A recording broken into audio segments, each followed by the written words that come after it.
Pew, pew, pew, pew, pew, pew. Nasaan na ba? Where's the... Hey, where are the other ones? Where's Luna? Where's Apollinario Mabini? Kinuha pala kanina ni Miss Katrina Clemente. Sayang sa... Wait. Are you the new Katipuan? Come on, they need you in the battle. Come on, Supremo is looking for you. Do you know Supremo? You don't know Supremo, but you're in there. Ay, naku, we cannot go to battle. Not now, because you don't know our leader. Sorry, Ignacio, sorry, Rizal. Maybe we'll reschedule our play date later. Oh boy. You don't know who this man is? Well, let me teach you. Supremo is the leader of KKK. What's KKK? You're in KKK. Wake up. Are you still asleep? Sorry, Supremo. Lord. Here. Supremo is part of the Bayani series of Cheska Rojas. Do you know who Cheska Rojas is? I think she's my great-great-great-great-great-granddaughter. Andres Bonifacio. Supremo. Stats. His birthday is on November 30, 1863. His birthplace is in a bamboo hut in Ascariaga, now Claro M. Recto, Manila, southern part of Tondo. Guys, just a little bit of trivia. Claro M. Recto is where your parents went for college, went for gala, went for party. I'm not kidding, not party. So go and ask your parents right now about their memories of Claro M. Recto. Or maybe your ancestor is Bonifacio.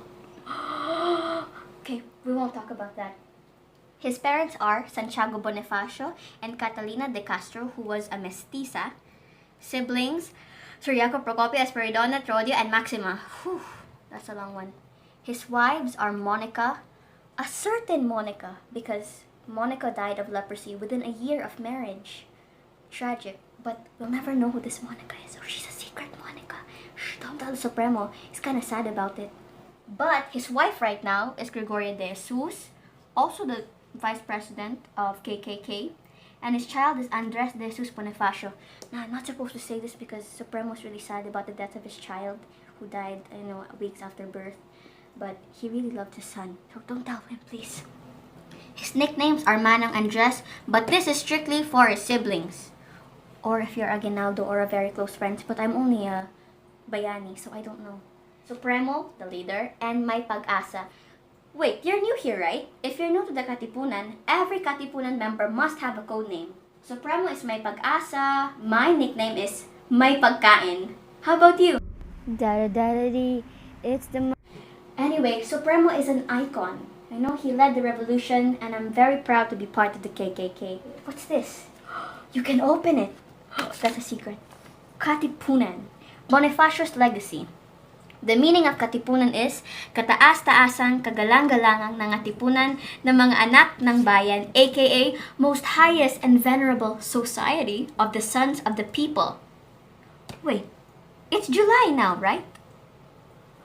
It's the celebration of when the KKK was founded, because KKK was founded on July 7, 1892, in the night of Rizal's deportation. Remember when he was exiled to Dapitan? In my last video, check that out because I'm gonna be doing a giveaway when I hit 1,000 subscribers. So make like and subscribe to the channel if you want to win a prize.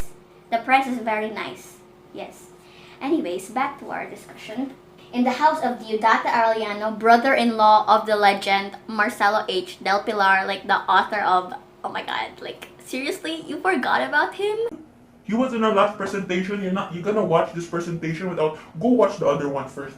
At 734 Alcaliano Street of Ascariaga. A lot of people live in Ascariaga. I think rich people live there. I'm not sure. But did you know that the KKK wouldn't happen without these three best friends? Bonifacio was an instrument in spreading anti-Spanish propaganda in UST, aka University ng Santo Tomas University. This is also where he met his two besties, Ladislao Diwa, then Teodoro Plata.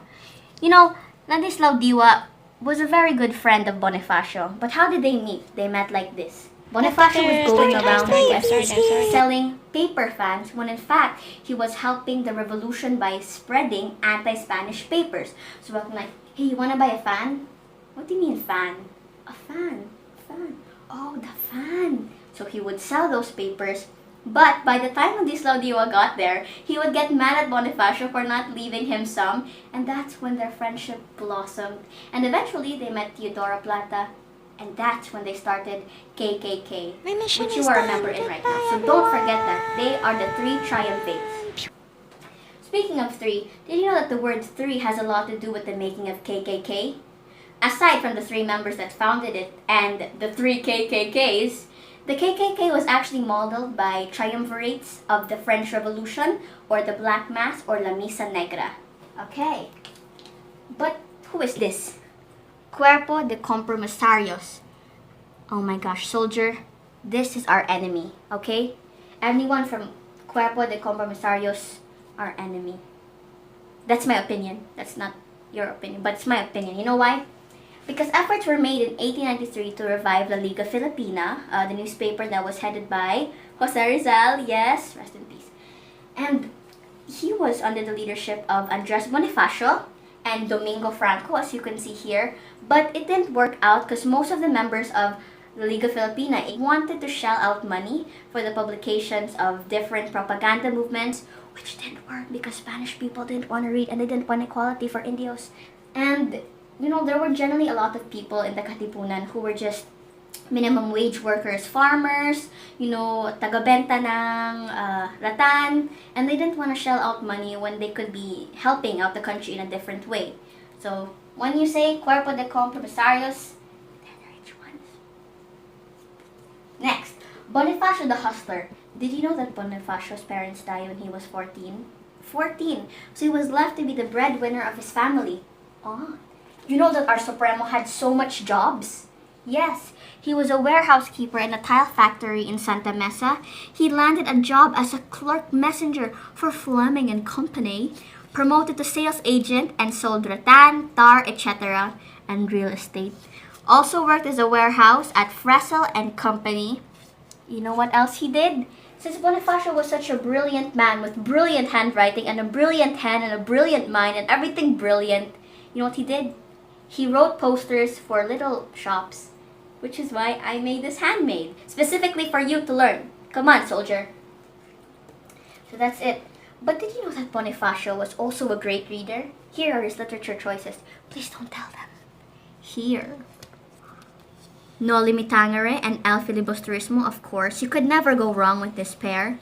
The Wandering Jew by Eugene Sue. Oh, they rhyme. History of the French Revolution, where they got inspiration for KKK. Les Miserables by Victor Hugo. The Holy Bible and Civil Codes, etc. As you can see, they were really influenced by the revolution in France. Because by the time, France was gaining the revolution from the monarchy, which is a different time. It's not now. Here we are, the Katipunan system.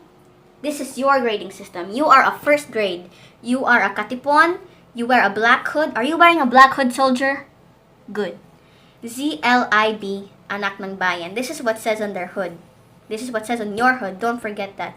Katipon is a Tagalog word that means member. You are only a member. Respect your elders. In order for the Katipon to move up, they had to bring new members to the society. And here we are in the second grade. Second grade is called Kawal or soldier. He wears a green hood like Manong Coco kanina, naka-green hood. He has new green ribbon with special K medallion. His password is Gomburza. But how to upgrade to the last grade? He has to be elected as an official member. Third grade, Bayani, aka me. I'm wearing a red hood, but I didn't really want it to mess my hair, so I just put it here. And it says here, ZLIB, KK. I don't know if you can see it because it's only for members. If you have like secret, if you're in my grade, you can see it, but then you're just a soldier, so. He has a sash with green borders. Where's my sash? Where's my sash? Never mind. He has a sash with green borders to symbolize hope, courage, and bravery. And our password is Rizal. Don't tell that. That's a secret. So now we're done with that. On a personal note, for me, you know, we don't have info on the Supremo. He's a very silent person, and all of his diaries and belongings were burned in fire with his first wife, Monica.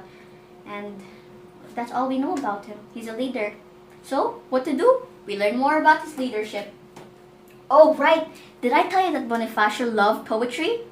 Yeah, come on, look. Bonifacio's poetry, aka his literature. Open this. Guys, remember earlier I mentioned that Bonifacio was a great reader? He was also a great writer in many ways, but not so much as Emilio Jacinto. Here. He wrote the Decalogue for KKK, but eventually admitted his shortcomings and used Emilio Jacinto's version. Bonifacio wrote a lot about racial issues and often displayed his racial bitterness in his poetry. Here, read it. At ating lisanin ang dating ugali na ikinasira ng taas ng uri, ang bayang Tagalog ay may asa dili, ang puning nilupig ng bakang maputi, aka Spaniards. Okay, oh, what's this? Discovery of the Katipunan. Wait, we're discovered? How? Okay, anyway. Rumors of a secret society were heavily thick in the air as fat friars, our enemy, became more jittery and scared and persecuted a lot of innocent people. So please, don't tell your family and friends you're part of the KKK. Okay, soldier? The Cry of Balintawak. Here we are. Also, the persecution of the rich. Here. The Rich Horror Show. So, at this time, we, aka the KKK, we were looking for more stuff, for more army, for more armistice, and arms to fight against the Spanish government, but nobody rich would help us, because we're just farmers, and such. So what to do? We blackmail rich people. Here. Now that the Katipunan secret is out in the open, they need arms to revolt against the Spaniards. But how? You know, if we didn't have money, we can just ask. But they didn't want to. Rojas didn't want to give money to us. So, we blackmail everyone into torture. Here is my secret plan. So, what we're gonna do is, we're going to send, emails, aka mails, to Francisco Rojas and Pedro Rojas. We're gonna say, can you please help us? And then we're gonna leave that letter near the Fat Friar's house. So when they open it, Francisco and Pedro Rojas will be tortured and will therefore scare other rich people into helping us. You get my idea? Here. But at 10 o'clock at night on August 21, the Supremo called a meeting in the house of Vical Acab in Caloocan, which was then moved to Barrio Kangkong and was moved to Apolonio Samson and the house of Tandang Sora. Because at this time, Supremo was very scared and paranoid now that the Katipunan secret was out in the open. And what he did was, he kept on switching houses, so he didn't have a permanent home, and that's such a sad part. But once they attacked the Battle of San Juan, you're supposed to be in the anyways, that's when it all happened. That's when the revolution started to take place. That's when we fought. And without great success, there's no great success. That's my quote. But the houses were divided. As you may know, Cavite is the capital of the revolution. That's where Katipunan leaders stay. There are plenty of houses there, but there were two houses who had a feud. Can you believe it? A feud in the middle of the war. So the two houses are Magdiwang and Magdalo. Magdiwang controlled the western part of Cavite. His prominent members were Mariano Alvarez, Santiago Alvarez, and Artemio Ricarte, aka Alvarezes. And Magdalo controlled the eastern part of Cavite. Prominent members include Emilio and Crispulo Baldomero Aguinaldo, Candido Tria Tirona, and Daniel Tirona. Man, I hate Daniel Tirona. But there was a problem with these houses because Magdiwang was regarded as the father, and Mariano Alvarez was regarded the father as the Cavite Revolution, the father of Cavite Revolution. But the Magdalo fought more battles. So they had this fight. The children fighting over the sandbox. Magdiwang, we were here first, aka we initiated the revolution first. Magdalo, we have more sand toys, aka we won more battles. The tensions rose against these two houses as the revolution tensions rose, and a lot of things rose. I think my pants are rosing right now. But the thing is, I think it's pretty immature for two houses to fight in the midst of revolution. Don't you think? Let's not get too much on that. It makes my blood boil. Remember the name Daniel Tirona. Next. Revolution in crisis. Here. Emilio Aguinaldo. he was also an enemy. One episode that affected the relationship between the Supremo and General was when two Spaniards, Pio P and President of Casino Espanol, Rafael Comengue, asked for possibility of peace, which then Aguinaldo sent to Magdalo President, but they sent to Aguinaldo, right? Which then asked for help from the Magdiwang clan, and it reached Bonifacio. You wouldn't believe what Bonifacio felt. He was angry. Why did they go to Aguinaldo, who wasn't the leader of the KKK, and now they ask for his help? So Aguinaldo, Bonifacio retorted that no, we're not gonna accept any peace because you did not ask me. I kind of understand where he's coming from, but maybe don't cancel out the possibility of peace. That's what had happened. Here we are. Daniel Torona, his arch nemesis, marched alongside the Supremo's carriage and shouted, "Long live the King of Philippines! Philippines! Philippines!" But eventually turned into Bonifacio's rival and spread rumors about him. So immature. And factionism in Cavite. And since Mariano Alvarez was Bonifacio's uncle-in-law, people were subjected to thinking that, oh, Bonifacio favors Magdiwang because they're family. It's also called nepotism, kids. Look that up.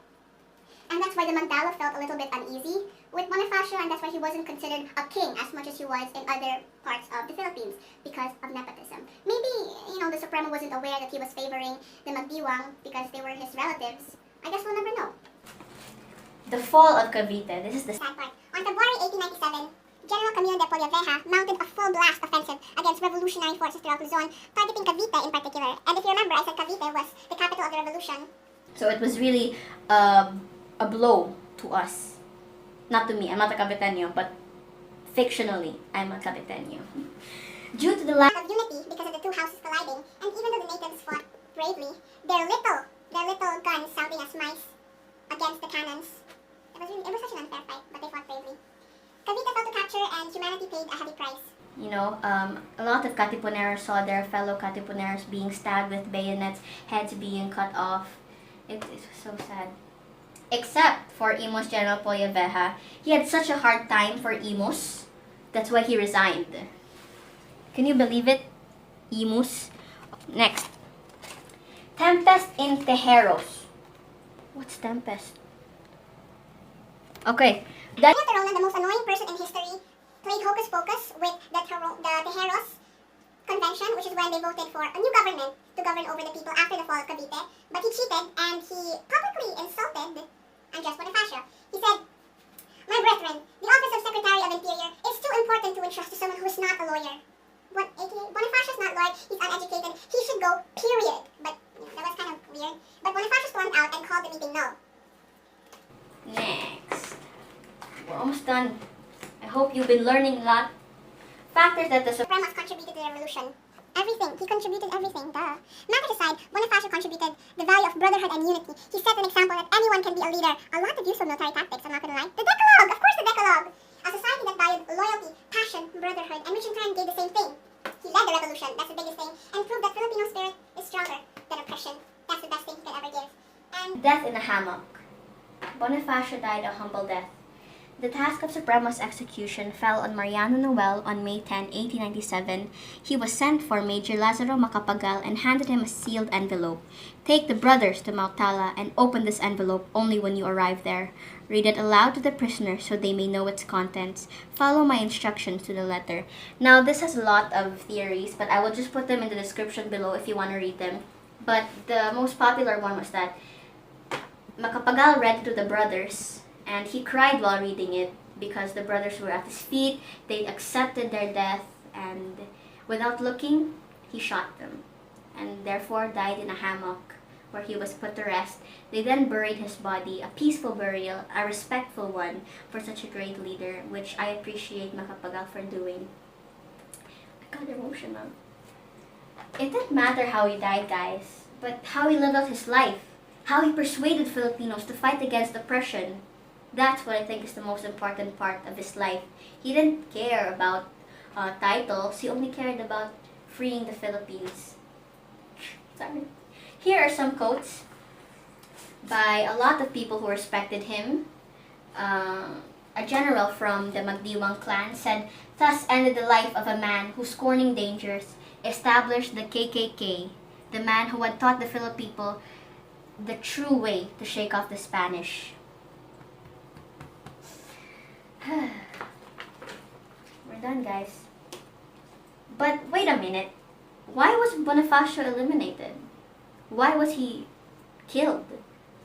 Children, this is a different story. As you may know, when you're too powerful or when people appreciate you too much, you start to get enemies. And that's why he was eliminated by Aguinaldo, who was criticized by Apolinario Mabini. Happy birthday! Thank you so much for stepping up to our Supremo's need. And that's it. That's the story of the Supremo, of our Supremo. Trivia before this video ends. Who was Bonifacio's best friend forever? Comment down below if you can answer that and you will get a special prize. And lastly, who was Bonifacio's arch nemesis? The name I kept on repeating earlier. It's up to you to decide. Anyways, that's all for this Bayani series. I am Chesco Rojas, the great-great-great-great-grandmother of Chesco Rojas, and you are watching Bayani series. Thank you so much, soldier, for coming in and tuning in to my little presentation. Now get to the battlefield! You're done.